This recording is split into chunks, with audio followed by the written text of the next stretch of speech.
감당할 수 없는 빚, 정말 막막하죠? 이럴 때 법이 두 번째 기회를 준다고 하는데 과연 어떻게 가능한 걸까요? 오늘 이 자료 분석에서는요, 개인회생 제도라는 게 실제로 한 사람의 삶을 어떻게 바꿔놓는지, 진짜 사례를 가지고 그 속을 한번 들여다보려고 합니다. 자, 빚을 도저히 갚을 수 없을 때 주어지는 두 번째 기회. 이게 대체 뭘까요? 막연한 법률 용어가 아니라요. 한 사람이 정말로 다시 일어서는 그 현실적인 과정을 우리 같이 한번 따라가 보시죠.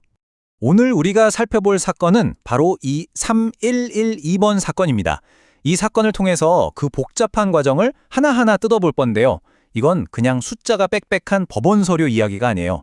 한 사람이 다시 일어서기 위해 어떤 노력을 했는지 그 생생한 기록이라고 할 수 있습니다.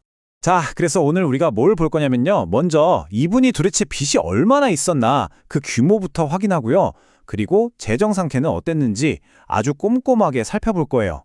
그 다음엔 그래서 최소한 얼마는 갚아야 하는가 이걸 계산하고 그걸로 어떻게 상환 계획을 짜는지 볼 거고요.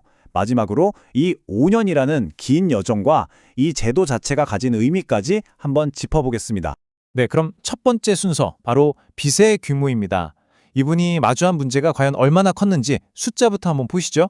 총 빚이 7,800만 원이 넘습니다. 와, 7,830만 4,788원. 정말 어마어마한 금액이죠? 일반적인 월급쟁이가 감당하기에는 사실상 불가능에 가까운 돈입니다. 그런데 문제는 이분의 한 달 수입이 180만 원이라는 겁니다. 자, 빚은 거의 8천만 원인데 월 소득은 180만 원. 이 두 숫자를 딱 놓고 보면 이건 뭔가 특별한 방법이 없으면 절대 해결할 수 없는 상황이구나. 바로 감이 오시죠? 자, 그럼 두 번째로 넘어가서 이분의 재정 상태를 좀 더 자세히 들여다보겠습니다. 이 엄청난 빚을 지게 된 분은 과연 어떤 분일까요? 네, 이 사건의 신청인은 64세의 남성분이셨고요. 직업은 타일 기술자로 일용직 일을 하고 계셨습니다. 여기서 우리가 주목해야 할 점이 있는데요. 빚이 왜 생겼냐? 바로 생활비가 부족해서입니다. 주식이나 코인 투자 실패 이런 게 아니었다는 거죠. 다행히 배우자분 명의의 집에 살고 계셔서 월세 같은 주거비는 따로 나가지 않는 상황이었습니다. 자, 이제 세 번째 단계입니다. 최소한 얼마를 갚아야 하는가를 계산해 볼 건데요. 여기서 개인회생 절차의 핵심 개념이라고 할 수 있는 청산가치라는 말이 나옵니다. 이게 아주 중요해요. 청산가치가 뭐냐면요. 쉽게 말해서 이분이 만약에 에라 모르겠다 파산할란다 하고 지금 가진 재산을 전부 다 팔았을 때 나오는 돈이에요. 채권자들이 최소한 이 정도는 받을 수 있다 하는 금액인 거죠. 그래서 법에서는 아무리 개인회생으로 빚을 탕감해주더라도 최소한 이 청산가치보다는 더 많이 갚아야 한다는 원칙을 정해놨어요. 이걸 바로 청산가치 보장의 원칙이라고 부릅니다. 그래서 이분의 재산을 쭉 보니까요. 생각보다 단출합니다. 2018년식 카니발 자동차 한 대가 있고요. 그리고 보험 예약하면 받을 수 있는 돈이 조금 있었어요. 다 합쳐보니까 총 재산 가치가 1,290만 원 정도로 계산이 됐습니다. 그런데 여기서 재밌는 포인트가 하나 있습니다. 바로 보험 해약 환급금인데요. 금액이 114만 원 정도 되죠. 근데 법으로 150만 원까지는 압류를 못하게 막아놨어요. 이건 정말 최소한의 생계 보장을 위한 장치거든요. 그래서 이 114만 원은 재산 목록, 그러니까 청산가치에서 그냥 빼줍니다. 없는 셈 치는 거죠. 그렇게 되니까 결국 이분의 최종 청산가치는 뭐가 남죠? 네, 바로 자동차 가치인 1,176만 원, 딱 이것만 남는 겁니다. 자, 이 숫자를 기억해 두세요. 앞으로 만들 상환 계획은 무슨 일이 있어도 이 1,176만 원보다는 더 많은 금액을 갚는 계획이어야만 법원에서 허가를 내줍니다. 좋습니다. 이제 네 번째, 드디어 변제 계획을 세워볼 차례입니다. 여기서 가장 중요한 건 그래서 한 달에 얼마씩 갚을 수 있냐 이걸 정하는 거거든요.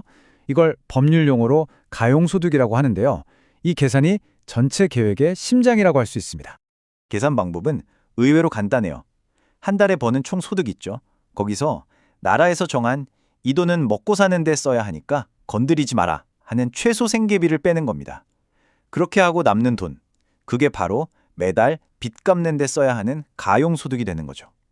자, 이 그래프를 보시면 바로 이해가 되실 겁니다. 월 소득 180만 원, 여기서 당시 1인 가구 최저생계비였던 약 96만 원을 빼줍니다. 그럼 얼마가 남죠? 네, 약 84만 원. 이 84만 원이 바로 이분이 매달 빚을 갚아 나가야 할 돈이 되는 겁니다. 모든 계획은 바로 이 숫자에서 시작돼요. 자, 이제 5번째 단계입니다. 5년간의 여정. 이렇게 계산된 한 달 변제금을 가지고 최종적으로 법원에서 승인한 상환 계획이 어떻게 짜였는지 한번 보시죠. 이 도넛 차트를 보시면 결과가 한눈에 들어오죠. 결론부터 말씀드리면 원래 빚 원금의 65%는 갚고 나머지 원금 35%와 그동안 불어난 이자는 전부 면제받게 되는 겁니다. 정말 엄청난 혜택이죠. 물론 이 과정이 쉽지만은 않습니다. 2026년 1월부터 시작해서 무려 2030년 12월까지 총 60개월, 꽉 채운 5년 동안 매달 꾸준히 돈을 갚아나가야 하는 정말 긴 여정인 거죠. 그렇게 5년 동안 갚는 돈을 전부 합치면 총 5,059만 1,940원, 약 5,060만 원 정도가 됩니다. 아까 말씀드린 대로 원래 원금의 딱 65%에 해당하는 금액입니다. 자, 이제 마지막입니다. 2번째 기회의 원칙. 이 제도를 보면서 이거 너무 빚진 사람한테만 좋은 거 아니야? 라고 생각하실 수도 있어요. 하지만 이 제도의 진짜 목적은요, 바로 빚진 사람과 돈 빌려준 사람, 그 둘 사이의 균형을 맞추는 데 있습니다. 바로 이 비교가 핵심입니다. 만약 이분이 그냥 파산해버렸다면 채권자들은 아까 계산했던 청산 가치 딱 1,176만 원만 받고 끝이었을 거예요. 하지만 개인회생을 통해서 5년 동안 성실히 갚으니까 무려 5천만 원이 넘는 돈을 돌려받게 되잖아요. 그러니까 채무자는 다시 일어설 기회를 얻어서 좋고 채권자는 사실상 더 많은 돈을 회수할 수 있으니 좋은, 어떻게 보면 윈윈인 셈이죠. 결국 이 제도의 목표는 아주 명확합니다.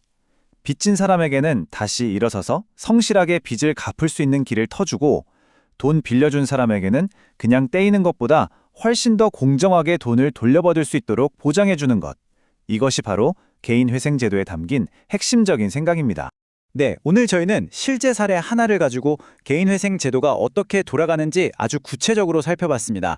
이 이야기를 통해 우리는 이런 질문을 던져볼 수 있을 것 같아요. 빚은 반드시 갚아야 한다는 당연한 경제 원칙, 그리고 사람이 살다 보면 실패할 수도 있으니 다시 일어설 기회는 줘야 한다는 인간적인 필요. 우리 사회는 이 두 가지 가치 사이에서 어떻게 현명한 균형점을 찾아야 할까요? 한 번쯤 다 같이 고민해 볼 만한 문제가 아닐까 싶습니다.